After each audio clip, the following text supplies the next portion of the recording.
Friends, this is me चंदन शर्मा। तो आप सभी लोगों का स्वागत है हमारे यूट्यूब चैनल में। आज हम लोग बात करने वाले हैं मैथ के एक इंटरेस्टिंग चैप्टर के बारे में। चैप्टर का नाम इंटरेस्टिंग मैं इसलिए बोल रहा हूँ क्योंकि इसके नाम में ही इंटरेस्ट छुपा हुआ है, सिंपल इंटरेस्ट।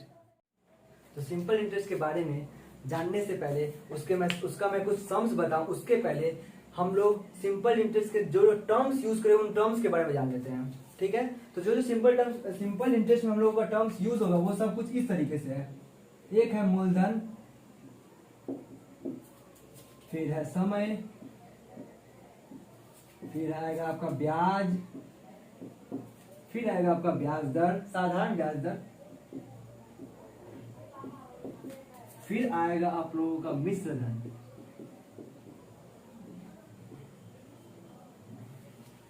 इन सभी टर्म्स के बारे में हम लोग पहले जानते हैं, क्योंकि मेरा मानना है सम्स बनाऊं उसके पहले में सम्स के बारे में जान लेने से बहुत सारा चीज हम लोगों को पहले ही क्लियर हो जाता है। तो इसी वजह से मैं पहले इन सभी नाम को आपको अच्छे से समझाऊंगा और नाम समझ में आने से काम समझ में आ जाएगा क्या करना है। देखिए मूलधन, ये मूलधन क्या होता है? मूलधन हम लोगों का वो धन होता है, वह पैसा होता है जो या तो हम लोग बैंक में रखते हैं या तो बैंक वाला हमको उधार देता है। सिंपल शब्दों में जानिएगा, उधार दिया हुआ पैसा या उधार लिया हुआ पैसा या फिर जिस धन से मेन रूप से किसी काम को किया जा रहा है वह धन होता है मूलधन। क्लियर है? बैंक वाला से समझिए, बहुत अच्छा समझ में आएगा। आप अगर मान लीजिए बैंक में 100 रुपया 500 रुपया बैंक में रखते हैं कुछ समय के लिए, ठीक है ना, तो ये 100-500 आपका मूलधन कहलाता है। तो आप जितना रुपया किसी को उधार दिए या फिर बैंक में रखे तो जितने समय के लिए रखते हैं वही हम लोगों का होता है समय। समय में तो ज्यादा कुछ बताना नहीं है, आप लोग समय को अच्छे से पहचानते हो। अब बात करते हैं ब्याज। अच्छा, ये ब्याज क्या है? आप मान लीजिए बैंक में 500 रुपए रखे और एक साल बाद वो 500 रुपया 520 रुपया बन गया। देखिए जो आपका पैसा था उस पैसा के अलावा एक्स्ट्रा पैसा जो आपको मिल रहा है वो एक्स्ट्रा पैसा कहलाता है आपका ब्याज। तो ब्याज क्या होता है समझ में आया? अब बात करते हैं ब्याज दर। ब्याज देने की एक दर होती है, वो हमेशा परसेंटेज में होता है। इसका खास बात है, जो मेरा 500 रुपया है 520 रुपया बना था एक स्पेसिफिक दर से, स्पेसिफिक रेट से, वही होता है हम लोग का ब्याज दर। ये 5%, 10%, 4%, 9%, हर बैंक का, हर देने वाले का अपना अपना रूल होता है, अपना अपना हिसाब से वो ब्याज दर देता है। ठीक है, अब बात करते हैं मिश्र धन। देखिए इसका नाम में ही बहुत कुछ छिपा हुआ है। मिश्र धन यानी कि ये है मिश्रित धन। किसका किसका मिश्रण होता है इसमें? तो जानिएगा, इसमें मिश्रण होता है मूलधन का और ब्याज का। मूलधन और ब्याज का मिश्रण होता है मिश्रधन। जो मैंने आपको बोला था ना, 500 रुपया अपने बैंक में रखा और वो एक साल बाद 520 रुपया बन गया। ये 520 रुपया में देखिए तो गौर से क्या क्या है, 500 रुपया आपने रखा था, 500 रुपया था आपका मूलधन, अब वो बन गया 520 रुपया। वो 520 रुपया में जो 20 रुपया था वो आपका था ब्याज। मूलधन और ब्याज दोनों का मिश्रण कहलाया मिश्रधन। तो ये सारे नाम आपको अच्छे से क्लियर हो गया। चलिए अब बात करते हैं कुछ फॉर्मूलास के, जिस फॉर्मूला पे हम लोगों का सम्स बनेगा। ठीक है, फॉर्मूला बहुत आसान इसमें है यूज होने वाला, याद कर लीजिएगा। तो सबसे पहले जो साधारण ब्याज है हम लोग का, साधारण ब्याज, ये ब्याज मैं बोलूं या फिर साधारण ब्याज, सिंपल इंटरेस्ट। सिंपल फॉर्मूला होता है P/R/100। P हम लोग बोलते हैं मूलधन को, T हम लोग बोलते हैं समय को, R हम लोग बोलते हैं ब्याज दर को, और इंटरेस्ट ये हम लोग का सिंपल इंटरेस्ट, और ये मिश्रधन को हम लोग A बोलते हैं, अमाउंट। ठीक है, फॉर्मूला आप लोग मूलधन गुने समय गुने दर बटा में 100 भी लिख सकते हो। ओके, ये साधारण ब्याज का फॉर्मूला हो गया। दूसरा फॉर्मूला हम लोग निकालेंगे मूलधन का, यानी कि P का।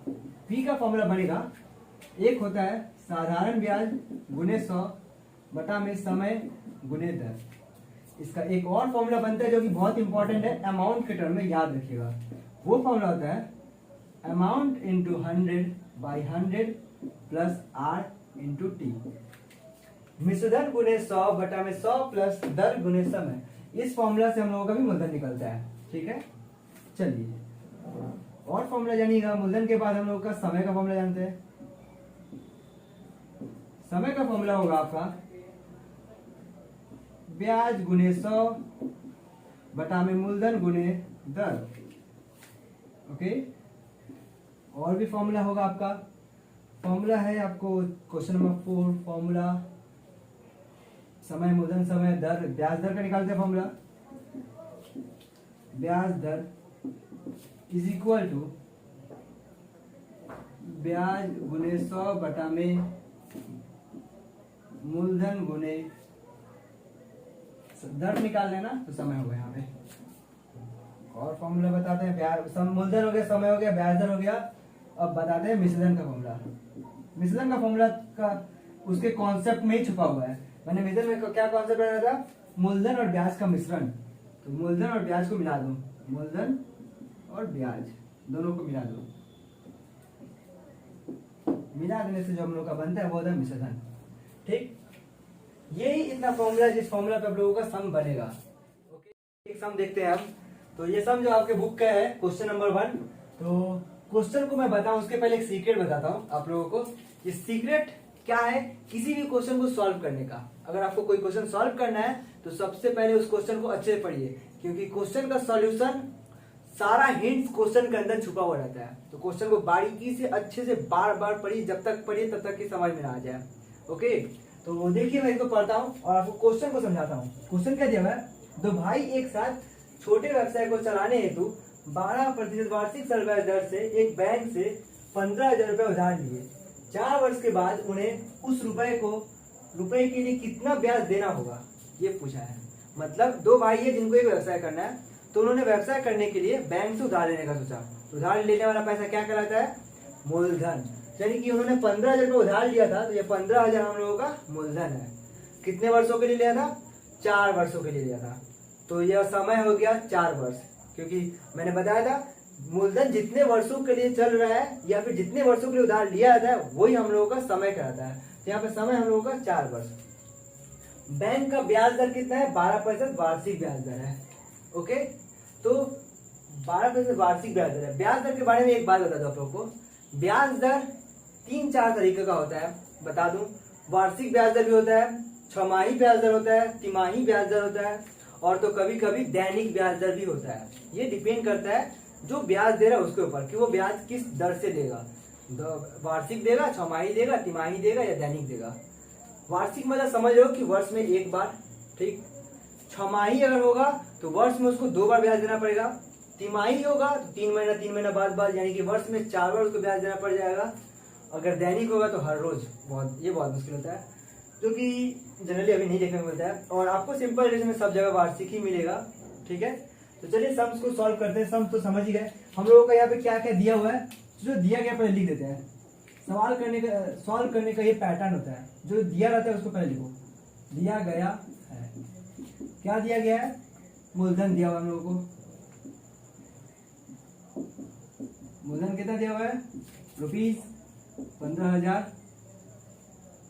समय भी दिया हुआ हम लोगों को, समय कितना दिया हुआ है, 4 वर्ष। अच्छा, ब्याज दर दिया हुआ हम लोगों को,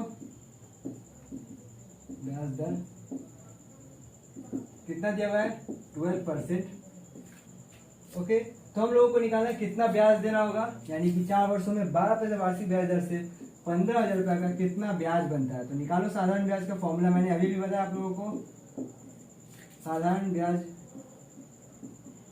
फॉर्मूला क्या होता है, मूलधन गुने समय गुने दर बटा में 100। मूलधन कितना दिया हुआ है, 15,000। समय कितना है, 4 वर्ष। दर 12% बटा में 100। सॉल्व कीजिए इसको, कुछ नहीं बस कैलकुलेशन है, काट कूट कीजिए, आंसर आएगा। जीरो काटना मुझे बड़ा पसंद है, आप लोगों को भी पसंद होगा उम्मीद करता हूँ। तो ये 0 कट गया, बस अब मल्टीप्लाई करो। 15 चौके 60, 60 में 12 करो तो 12 छक 72, 720। एक 0 यहाँ का बचा हुआ है, उतार दो, यानी कि 7,200। बस मल्टीप्लाई किया मैंने और कुछ नहीं। तो हम लोगों का साधारण ब्याज कितना है, 7,200।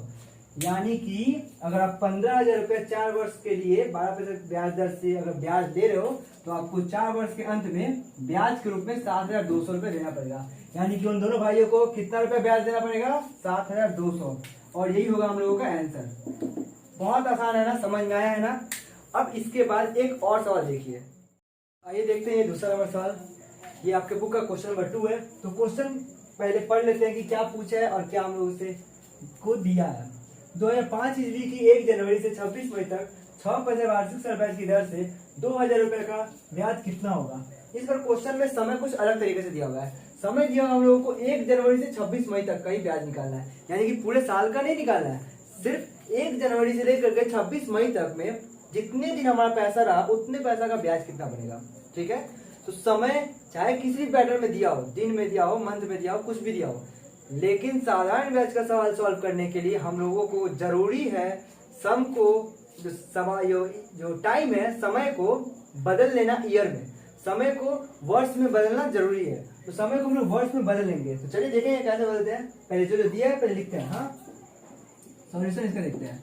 सॉल्यूशन क्या है हम लोग का दिया गया है। मूलधन दिया हुआ है हम लोगों को, मूलधन कितना दिया हुआ है 2000 रुपया। ब्याज दर दिया हुआ है हम लोगों को 6%। समय दिया हुआ है हम लोगों को 2005 ईस्वी का। ये देखिए 2005 दिया हुआ है। 2005 क्यों दिया है, ईयर क्यों दिया है, इसके बारे में बताऊंगा। 2005 ईस्वी की 1 जनवरी से 26 मई तक, 26 मई तक का ब्याज कितना होगा बताओ 2005 ईस्वी का। ये ईयर देने का कारण ये है कि हम लोगों को इससे पता चलेगा कि जो ईयर है वो लीप ईयर है कि नहीं। अब लीप ईयर क्यों पता कर रहे हैं, क्योंकि लीप ईयर में फरवरी जो होता है 29 दिनों का होता है। एक दिन ज्यादा हो ना, तो एक दिन ज्यादा का ब्याज मिलेगा कि नहीं मिलेगा। हम लोग एक भी दिन का पैसा छोड़ने वाले हैं, बिल्कुल नहीं। तो इसीलिए यहाँ पर दे दिया गया है कि 2005 ईस्वी है और 2005 एक लीप ईयर नहीं है। देख के पता चल रहा है। लीप ईयर आपको पहचान आता है ना, बता रहा हूँ, देखिए आपकी जानकारी के लिए। जो ईयर अगर 4 से डिविजिबल हो वो लीप ईयर होता है, जो नहीं होता है 4 से, जो 4 से डिविजिबल नहीं है वो लीप ईयर नहीं है। और ये साफ साफ यहाँ दिख रहा है कि ये 4 से नहीं कटेगा, 4 से डिविजिबल नहीं है, यानी कि ये एक लीप ईयर नहीं है। लीप ईयर नहीं है इसका मतलब फरवरी 28 दिनों का होगा। तो चलिए देखते हैं समय हम लोगों का कितना दिन तक ब्याज रह रहा है, मतलब पैसा रह रहा है हम लोग का बैंक के अंदर। जनवरी पूरा रह रहा है 1 जनवरी से 31 दिन, फरवरी 28 दिनों का है, जनवरी फरवरी मार्च हम लोगों का 31 दिनों का होता है, अप्रैल 30 दिनों का होता है, मई 31 का होता है। लेकिन हम लोग तो 31 मई तक तो रख ही नहीं रहे, हम लोग कहाँ तक रह रहे हैं 26 मई तक। तो यहाँ पे 26, ये पूरा इतना दिन हम लोगों का बैंक में पैसा रहा, तो इतने दिनों का ब्याज कितना होगा। तो ये सबको पहले जोड़ लेते हैं, जोड़िए 30 30 60 30 90 90 30 120 120 और 26 146 146 डेज, यानी कि दिन। 146 दिनों तक हम लोगों का पैसा रह रहा है। तो चलिए, अच्छा दिन में तो हम लोग रह गए, मैंने बताया आप लोगों को समय वर्ष में बदल लेंगे। तो यहाँ पे 2 रूल सिखा रहा हूँ, आप लोग याद रखिएगा। अगर दिन रहेगा, क्योंकि समय को हम लोग को हमेशा वर्ष में ही बदलना होगा, दिन को वर्ष में बदलने के लिए आप लोग भाग दीजिएगा 365 से। ओके, दूसरा रूल जानेगा, अगर हम लोग का महीना रहेगा, महीना ही लिखा होता है, महीना को वर्ष में बदलने के लिए हम लोगों को भाग देना होगा 12 से। बच्चों का रूल है, फिर बता दिए बेसिक नॉलेज के लिए। दिन को वर्ष में बदलने के लिए 365 से भाग देना होगा, और महीना को वर्ष में बदलने के लिए 12 से भाग देना होगा। क्योंकि समय में हम लोग का चाहे किसी भी रूप में दिया हो, दिन में या महीना में, हम लोगों को साधारण ब्याज का सवाल सॉल्व करने के लिए समय को बदल लेना होगा वर्ष में। तो ये रूल याद रखिएगा, बहुत काम का है, छोटा सा चीज है लेकिन ये काम का है, याद रखिएगा। 146 बाई दिन है, तो दिन को 365 से भाग दो, 365 से भाग दिए, ये बन गया दिन वर्ष। ओके, तो चलिए हम लोग का मूलधन ब्याज दर समय मिल ही गया, तो क्या निकालना है साधारण ब्याज। इसलिए साधारण ब्याज, साधारण ब्याज का फॉर्मूला क्या होता है, PTR बाई 100, मूलधन गुणे समय गुणे दर बटा 100। बस फॉर्मूला एकदम आसान है, रट लो। मूलधन कितना दिया हुआ है 2000 बटा 2000, समय कितना दिया हुआ है, अच्छा 146, समय बैठने का तरीका सीख लीजिए। 146 बाई 365 है ना, तो ऊपर 146 देखिए, जो हम लोग का ये बटा है, यही बटा इस बटा का भी काम करेगा, 365, ठीक है, इंटू आर यानी कि दर कितना है 6 बट्टा में 100 यहाँ पे पहले से तो नंबर जैसे इंटू दे करके 100 लिखे हैं। बस अब काट कूट कर लीजिए, काट कूट तो करना इजी है। 0 0 कट गया, 0 0 कट गया, 5 से काटिए, 5 चौके 20, 5 से 35, 5 से 5 से 15, हाँ 73 बने 73, 73 2 जा 146, 73 से 2 के 2 बार में 140 कट गया। और अब तो नीचे कुछ बचे नहीं काटने के लिए, बस ऊपर को गुना कर दीजिए, 4 दूनी 8, 8 छक 48, 48, यानी कि 1 जनवरी से 26 मई तक का उसका ब्याज कितना होगा 48 रुपया। समझ में आया? इसके बाद आपको सिंपल इंटरेस्ट का सारा कॉन्सेप्ट और आइडिया मिल चुका है। इसके बाद अब आप लोगों का काम है जो आपके वेस्ट बंगाल बोर्ड का जो माध्यमिक का 10 क्लास का मैथ्स का बुक है, उस बुक के सिंपल इंटरेस्ट में जितने भी सम्स है उन सभी सम्स को सॉल्व कीजिए। और उसमें जितने भी क्वेश्चन आपको डाउट आते हैं उन सभी डाउट को मेरे को कमेंट बॉक्स में बताइए कि किस किस क्वेश्चन नंबर में आपको डाउट है। मैं इसका पार्ट 2 जब बनाऊंगा तो उन्हीं क्वेश्चंस के ऊपर मैं वीडियोस बनाऊंगा। ओके, अभी के लिए बाय।